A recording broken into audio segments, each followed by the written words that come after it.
Bonjour chers leaders Jamalef. Aujourd'hui, dans cette vidéo, nous allons vous parler des matrices Jamalef. Donc, nous allons vous expliquer en détail ce que vous devez savoir sur les matrices Jamalef. Comment fonctionnent les matrices Jamalef. Parce qu'il y a plusieurs personnes qui nous posent des questions, qui réclament de savoir comment ils avancent, comment il arrive des fois, ils remarquent qu'ils sont à l'étape 2 alors qu'ils n'ont fait aucun enregistrement. Comment se passe-t-il qu'ils sont à l'étape 2 et que les gens qui sont sous eux à l'étape 1 ne se retrouvent pas à l'étape 2 avec eux, alors que ceux qui ont fini l'étape 1. Donc, c'est des questions qui reviennent fréquemment et nous avons décidé aujourd'hui dans cette vidéo de vous expliquer comment l'évolution se fait, donc comment les matrices fonctionnent. Donc, la vidéo d'aujourd'hui porte essentiellement sur le fonctionnement des matrices Channel. Donc, il va falloir que vous me suivez attentivement pour comprendre tous les détails autour de ces matrices. Nous allons prendre des schémas pour illustrer ce que nous allons faire. Donc, à travers ces schémas, si vous êtes attentif, vous devez pouvoir vous en sortir dans ce que nous voulons vous montrer. Donc, c'est une vidéo qui va prendre un peu de temps parce que c'est les explications que nous voulons donner. Mais si vous êtes attentif et vous comprenez, vous n'allez plus vous perdre au cours de l'évolution des matrices. Vous n'allez plus vous perdre à savoir pourquoi lui est parti, pourquoi il était là et puis je n'ai rien compris. Vous devez pouvoir savoir à qui il faut donner une adhésion pour évoluer plus progressivement, à qui il ne faut pas donner une adhésion, à qui il faut donner une adhésion pour que ça vous profite, mais comment faire une adhésion pour que cela soit rentable pour vous. Bon, allons-y, nous allons vous proposer 4 schémas possibles. Je vous propose 4 schémas. Voici les schémas que nous proposons.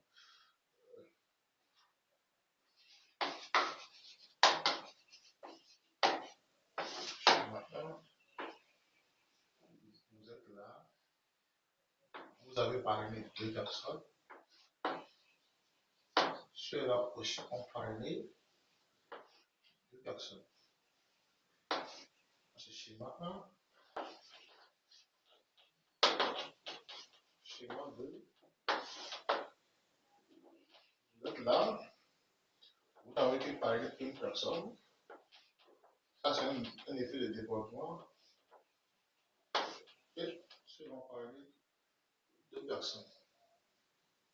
Schéma 3.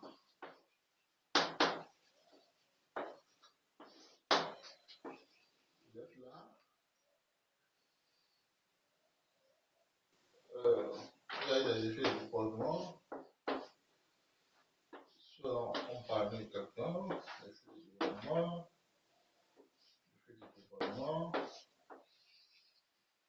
Et un parrainage. Schéma 4.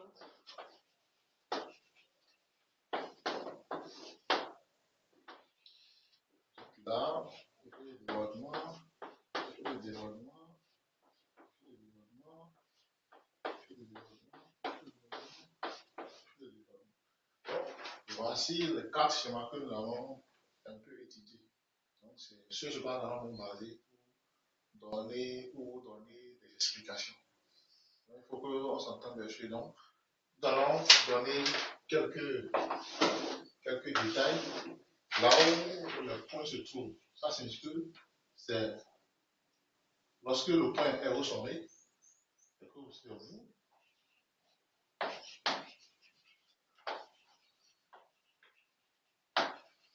Vous, avec votre identifiant.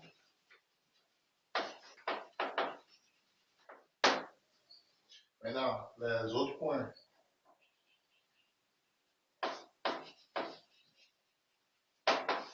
C'est soit votre fuel direct ou indirect. Donc, un fuel direct, c'est un fuel que vous avez parrainé avec votre identifiant. Et un fuel indirect, c'est un fuel qui a été parrainé par l'un de vos fuels. Pas l'un des fuels que l'un de vos fuels ont parrainé. Donc, un fuel indirect, c'est un fuel que vous n'avez pas parrainé avec votre identifiant de façon globale. Donc, on a ces cas-là. On a un cas où c'est vous le parrain, un cas où ce n'est pas vous le parrain, c'est l'un de vos fuels qui est le parrain. Donc, voici dans les cas où nous allons avoir des points. Et si vous avez un point dès le début de la matrice, c'est que c'est vous. Mais les autres points qui seront dans la matrice, ça ne serait pas vous, mais ça serait l'un de vos fioles directs ou l'un de vos fioles indirects. Par contre, au niveau des ins, les ins, c'est des fioles de vos parents ou des fioles, ou c'est des fioles de votre parent. Donc, il y a des effets de développement qui amènent des fioles dans votre groupe, mais qui vous fait progresser. Mais en réalité, si ce ne sont pas vos fioles, donc c'est pour eux là que nous allons mettre des ins. Donc, au niveau des ins, on dira que c'est les fioles de votre parent. Donc, les ins représentent les fioles de votre parent. Donc, nous allons continuer à vous expliquer plus en détail tout ce qu'il faut savoir. Donc, on récapitule. Au sommet de la matrice, c'est vous. Vous avez, ça fait un point. Dans la matrice, si vous retrouvez un point dans la matrice, c'est que ce n'est pas vous, c'est soit votre fiole, soit c'est un fiole indirect. Et nous avons expliqué ce que c'est qu'un fiole direct et ce que c'est qu'un fiole indirect. Dans la matrice, si vous retrouvez un if, c'est que c'est un fiole de votre parent. C'est un fiole qui n'est parrainé par vous, ni par l'un de vos fioles. Ceux-là sont représentés par des 6. Bon, reprenons notre schéma de tout à l'heure. Maintenant, on continue avec cette matrice. Vous êtes là, vous avez deux fils directs. Les fils que vous avez inscrits avec votre identifiant. Donc, ceux-là, on fait de l'adhésion avec votre identifiant. Donc, ce sont vos fils directs. Remarquons ceci. Supposons que ces deux personnes qui sont vos fils directs n'ont plus fait d'adhésion et que vous-même, vous n'avez plus la chance de faire votre adhésion. Mais par des effets de développement, votre parrain a amené deux fils ainsi dans votre réseau. Donc vous remarquez, on a des 6 là. Les 6 signifie que c'est des parts et c'est des fuels de votre parrain, ou un fuel ou des parrainages de l'un des fuels de votre parrain, qui ont fait des faits de développement qui sont retrouvés sous vous. Puisque le plan marketing dit, lorsque vous êtes à l'étape 1,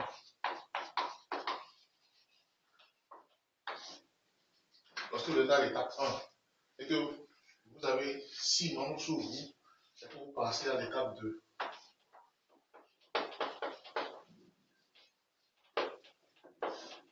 Vous êtes dans l'étape 1, vous avez 6 membres sous vous, vous passez à l'étape 2 que vous vous retrouvez là. Mais vous êtes à l'étape 2 grâce au fuel de votre parrain. Ah, d'accord. Vous n'avez pas arrêté, finalisé les 6 personnes qu'il vous fallait pour quitter l'étape 1. Donc, c'est les fuels de votre parrain qui vont fait quitter l'étape 1 pour l'étape 2. Ah, d'accord. On va parler de fin instant. Voyons un peu ce qui va se passer. Supposons que ce fuel de votre parrain, qui est là, qui est le INS qui est là, parraine 2 personnes avec son identifiant. Donc, ceux-là sont toujours hors de votre réseau. Ouais, d'accord? Ils prennent des 6. Puisqu'ils sont hors de votre réseau, ils ne peuvent pas être liés à vous. Parce que lorsque ils vont finir leurs étapes, ils seront liés à leurs parents, ou bien aux parents de leurs parents. Vous comprenez? Et non à vous, puisque vous n'avez pas le lien direct avec vous, vous êtes le lien direct avec votre parent. Vous comprenez ce qui se passe? Donc, ce fuel de votre parent, il a fait 2 enregistrements, et ces éléments aussi ont fait 2 enregistrements. Donc, il a fini son étape 1, mais il est dans votre système. La question que vous avez posée, elle dit bon, mais puisque lui a fini son étape 1 et qu'il est dans mon système, c'est qu'il va se retrouver sous moi ici. Normalement. Mais c'est là où vous faites erreur. Parce que puisqu'il n'est pas venu sous vous, grâce à vous, ni grâce à l'un de vos fioles, il ne peut pas venir sous vous. Il va dans une place correspondant à son parrain qu'il a amené dans le réseau. Vous comprenez? Donc au finish, vous attendez qu'il vienne sous vous, et vous nous retrouvez personnes sur vous. Et vous payez. Pourquoi? Lui, il est dans mon réseau, il a fini l'étape 1, mais je ne vais pas le retrouver là. Il ne peut pas se retrouver là parce que c'est un NIS. Donc les NIS qui sont dans vos réseaux, les NIS sont des effets de débordement. Ces effets de débordement-là, vous ne pouvez pas vous attendre à ce qu'ils se retrouvent dans votre réseau. C'est pourquoi quand vous voulez travailler, vous travaillez avec ceux qui font des points dans votre réseau. Vous avez enregistré 2 personnes qui sont là. Donc, ceux-là ont été enregistrés grâce à mes identifiants. Si vous avez d'autres parrainages à faire, ce que moi je conseille à mes filles, c'est d'utiliser les identifiants de leurs filles pour faire l'enregistrement. Comme ça, tout le monde est contraint de travailler en équipe pour votre réseau. Donc, pour votre réseau et pour le réseau de vos filles, donc vous progressez ensemble. Mais lorsqu'il y a des effets de débordement et vous comptez sur les effets de débordement, vous tombez parce que lorsque ceux-là vont finir les étapes, lorsque vous allez placer des gens sous eux qui vont passer à l'étape suivante, ils vont plutôt aller se greffer à leur parrain et non à vous. Donc, ça, c'est un schéma que je vous vais montrer. Donc, il faut avoir dans la tête que vous avez vos propres fioles et que vous avez les fioles de vos parrains. Et que les fioles de vos parrains peuvent revenir dans votre système par des effets de débordement. Mais ces fioles ne vous appartiennent pas. Parce que si elles vont finir leur étape, c'est qu'ils vont repartir chez leurs parrains. À moins que chez les parrains, qui est encore un parrain en vous, il y a saturation. Peut-être il vient se retrouver sous vous. Donc, ça, c'est la première explication que je vais vous donner. Si vous avez des questions, vous pouvez la poser dans les commentaires de la vidéo et vous pouvez aussi vous abonner à la chaîne pour avoir des retours sur vos questions. Merci beaucoup. Donc, voici notre deuxième schéma. Notre deuxième schéma, vous êtes là, vous là, vous avez parlé une personne qui a aussi parrainé 2 personnes. Lui, c'est un effet de développement. Ah, d'accord. Mais quand on regarde votre réseau, vous vous retrouvez avec combien de membres? 4 membres. Il manque 2 membres. Il manque 2 membres. La question, c'est de savoir, lorsque vous avez un parrainage à faire, vous la mettez sous celui-là, ou vous la mettez sous ceux qui sont ici. La question qui est posée. Ah, d'accord. Si j'ai un parrainage à faire, sous qui je le mets? Sous qui je le mets? C'est la question qui est posée dans ce contexte. Alors, la solution, c'est d'utiliser l'identifiant de soit celui qui est là, soit celui qui est là, soit celui qui est là pour faire son enregistrement. Pourquoi? Parce que celui-là, c'est un effet de dévoilement. Lorsque vous allez enregistrer la personne avec votre identifiant, automatiquement, il viendra se loguer sous lui. Parce que la matrice évolue de gauche à droite. Puisque la matrice évolue de gauche à droite, il est contraire. Puisque celui-là est votre filière directe, il va rechercher une filière directe pour vous. Donc, il va venir le placer sous lui. Et lorsqu'il est passé sous celui-là, ça ne fait pas votre affaire. Parce que lorsque celui-là finira son état, supposons que vous avez passé celui-là, et lui, il est dynamique, et il fait ça, et il fait ça, et il fait ça. Il finit, et il part à l'étape 2. Mais pas sur vous. Pas sur vous parce que lui n'est pas lié à vous. Parce que le IS qui est là, il n'est pas lié à vous. Donc, lorsque vous faites des parrainages, faites attention aux effets de débordement. Parce que celui-là, il fait partie de mon réseau. Avec celui-là, c'est moi qui l'ai fait l'adhésion ou est-ce que c'est l'un de mes filles qui l'a fait l'adhésion? Si oui, je peux placer quelqu'un sous lui. Sinon, je ne le fais pas. Je choisis quelqu'un qui va me permettre d'évoluer. Donc, on ne fait pas l'enregistrement de façon désordonnée, de façon sans faire. On ne fait pas, il faut faire forcément attention à ce que vous voulez faire. Donc, on est parti de notre schéma. Et ça. Et la question, c'était de savoir si j'ai un parrainage à faire, à qui je confie ce nouveau filleul. Ce nouveau filleul l'a confié à l'un des éléments qui sont en plan. C'est ceux-là qui vont partir de votre réseau. Donc ça, c'est la question que je voulais soulever au niveau du schéma 2. Venons sur le schéma 3. Voici notre schéma 3. Vous êtes toujours là. Vous êtes là au niveau du point. On d'accord. Vous avez des effets de débordement qui ont bénéficié là, sur les deux bras. Vous avez fait aussi un parrainage là. Puis vous avez fait un parrainage là. Vous avez encore deux effets de débordement côte à côte. Vous avez les vis là. On d'accord. Donc vous avez les effets de débordement qui sont là. Mais comme vous avez 6 membres dans votre réseau, passez à l'étape 2. On d'accord. Vous passez à l'étape 2 parce que vous avez 6 membres dans votre réseau à l'étape 1. On d'accord. Travaillez de 6 instants. Il faut que vous avez une nouvelle adhésion à faire. Vous avez quelqu'un qui veut adhérer à votre réseau. Comment vous faites? Est-ce que vous utilisez votre identifiant pour faire le parrainage ou vous utilisez l'identifiant de l'un de vos filles pour faire le parrainage? Ce que moi je vous conseille, c'est d'utiliser l'identifiant de l'un de vos filles pour faire le parrainage. Et puis particulièrement, vous choisissez ceux qui sont en point, c'est ceux-là qui sont liés à vous, et non ceux qui sont en croix. Les croix, les ins ne sont pas liés à vous, les ins sont liés à votre parrain, comme vous êtes lié à votre parrain. Donc, votre évolution est subordonnée à l'évolution de ceux qui sont en point. On est d'accord. Donc, ici, c'est ce que je vais vous présenter. Donc, ici, c'est un feuille à faire adhérer, alors que je suis adhéré à l'étape, alors que je suis à l'étape 2, sur qui je vais le mettre. Est-ce que c'est sur quelqu'un qui est en ligne là, ou sur quelqu'un qui est en point? Donc, la réponse est sur quelqu'un qui est en point que vous devez le placer. Plus particulièrement, vous utilisez l'identifiant de celui qui est en point.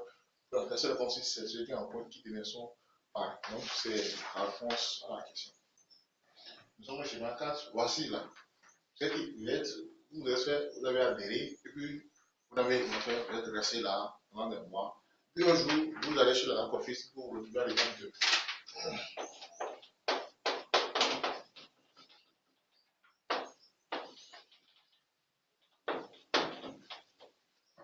Vous vous retrouvez à l'étape 2. Vous vous dites, mais c'est incroyable, les gens font le travail pour moi. Non, je ne vais pas faire le travail pour vous, les amis. Je vais faire le travail pour vous, les leaders. Parce que tous ceux qui sont là ne sont pas liés à vous. Donc, lorsque chacun d'eux a fini l'étape 1, il sera abonné à son parrain. Donc, vous allez rester à l'étape 2 et vous ne bougerez jamais. Vous n'allez jamais bouger, à moins qu'il y ait des effets de débordement sur votre parrain. Ça va peut-être vous aider dans l'étape 2, sinon vous n'allez jamais bouger. Donc, il va falloir que vous vous réveillez et que vous travaillez pour avoir des adhésions. On est d'accord? Lorsque vous allez avoir une adhésion à faire, dans ce cas, vous utilisez votre identifiant pour faire l'adhésion. Il faut que je précise une chose. Dès que la matrice est organisée dans le plan de marketing, c'est que vous n'avez qu'à faire 2 adhésions. Donc, votre identifiant ne peut qu'être utilisé 2 fois. Parce que vous utilisez votre identifiant plus de 2 fois, ça reviendra dire que vous avez quelqu'un de surplus à qui vous devez en faire 2 adhésions. D'accord. Donc, il va falloir faire beaucoup attention si vous voulez vite évoluer. Vous devez faire 2 adhésions. Les autres adhésions qui viendront, vous utilisez les identifiants de vos fieux pour leur faire cette adhésion-là. Parce que vous devez travailler en équipe. Quand on travaille en équipe, on n'est pas égoïste. Ne me dites pas que c'est moi qui a trouvé le fieu, alors je vais dire mon identifiant pour le faire adhérer. Ça ne vous avance en rien. Ça ne vous avance en rien. La meilleure solution, c'est de regarder le fieu qui a besoin d'un autre fieu pour évoluer ici à lui, sur son identifiant, pour le faire enregistrer quelqu'un, pour que, puisque son évolution vous permet à vous d'évoluer, vous travaillez comme ça. Bon, nous avons parlé des 4 schémas qui sont déjà passés. Cette fois-ci, nous allons parler de quelque chose qui souvent embête pas mal de leaders. C'est comment, après avoir fini l'étape 1 et qu'on se retrouve à l'étape 2, comment on arrive à finir l'étape 2. Et d'autres pensent qu'il suffit juste d'avoir 14 personnes. Non, nous allons expliquer comment on finit l'étape 2. Voilà. Pour finir votre étape 1, qu'est-ce qui s'est passé? Vous avez 6 mois. Bon, d'accord. Il y a 6 membres sous vous. Un, 2, 3, 4, 5, 6 membres sous vous qui vous ont permis d'aller à l'étape 2. Donc, ce que la matrice dit, puisque chacun des membres qui sont là sont aussi à l'étape 1 comme vous, ils doivent aussi avoir 6 membres sous eux pour aller à l'étape 2. Et lorsque dans votre réseau, vous avez 14 membres qui ont réussi à finir l'étape 1 pour rejoindre l'étape 2, c'est où vous finissez l'étape 2. Donc, c'est comme ça la matrice a été programmée. Vous avez programmé pour dire, si quelqu'un finit l'étape 1, il va dans l'étape 2, mais il va sous son parrain. À moins qu'il ait allé plus vite dans l'étape 2 par son parrain, là, le parrain revient sous son filleul. Donc, il n'y a pas quelqu'un à dire, on vit son parrain, tu dois demeurer son parrain. Ce n'est pas possible. Si vous ne travaillez pas et que votre filleul est plus dynamique que vous, il va passer à l'étape 2 et vous serez obligé de le rejoindre après. Parce que vous pouvez le rejoindre comme vous pouvez plus le rejoindre. Parce que tout change automatiquement dès que les prévisions ne sont plus respectées. La prévision, c'est que vous devez normalement finir l'étape 1 avant votre fuel. Mais il arrive parfois que le fuel est plus dynamique que le parrain et que le fuel soit dans l'étape 2 dans son parrain. Dans ce contexte, si le parrain finit l'étape 1 et va dans l'étape 2, rien ne garantit qu'il ne se pas sous son fuel parce que dans l'étape 2, il est possible que l'emplacement de son parrain soit saturé et que la seule possibilité qui reste, c'est qu'il se retrouve sous son fuel. Donc, tout change, tout se modifie avec les adhésions que l'on fait. Donc, mais il faut être stratégique lorsque vous faites l'adhésion. Il faut maîtriser votre réseau. Vous savez, telle personne, c'est mon fuel direct, telle personne, c'est mon fuel direct, telle personne, c'est le fuel d'un parrain, telle personne, c'est le fuel de quelqu'un qui est lié à mon parrain. Donc, vous devez avoir tout ça dans la tête avant de pouvoir faire vos adhésions. Ici, c'est la la réponse à la question de l'eau. C'est comment je finis mon étape 2, comment je finis mon étape 3, comment je finis tous les étapes restantes après l'étape 1. Dans l'étape 1, on dit qu'il faut avoir 6 membres sur toi pour passer à l'étape 2. Dans l'étape 2, on te dit qu'il faut que 14 membres de ton équipe, pas forcément direct, ça peut être indirect, ça peut être quelqu'un qui est à la 20e ou 20e niveau. S'il finit son étape 1, c'est qu'il va te rejoindre dans l'étape 2. Mais lorsqu'il te rejoint dans l'étape 2, tu n'as pas fini parce qu'on dit qu'il faut avoir 14 personnes comme ça qui vont finir l'étape 1. Tu motives les gens, tu motives tes fuels, tu fais l'adhésion pour eux. Ils aussi font des adhésions pour eux-mêmes. Pour que lorsqu'ils finissent l'étape 1, ils se retrouvent à l'étape 2 comme toi. Lorsque 14 personnes pourraient faire comme tous ces fuels-là, tu te retrouves à l'étape 3. Et le même processus reprend à l'étape 2. Le même processus reprend à l'étape 3, le même processus à l'étape 4, l'étape 5, l'étape 6, l'étape 7, ainsi de suite. Donc, c'est ce que je veux expliquer aux gens à travers cette vidéo. Merci pour monsieur, et je continue de le dire. Aidez-moi à faire plus de vidéos, à nous expliquer les choses en faisant des commentaires dans la vidéo en bas de la vidéo YouTube.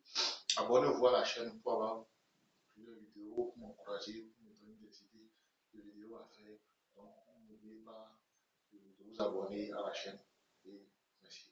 Donc, ceux qui veulent adhérer aussi à Jamalef, ou qui ont entendu parler de Jamalef, je vous prie de m'écrire avec le numéro que j'ai laissé sous le bas dans la description et vous aurez tout ce que vous voulez. Et nous allons être les leaders de l'Afrique de tout le temps. Alors, merci beaucoup.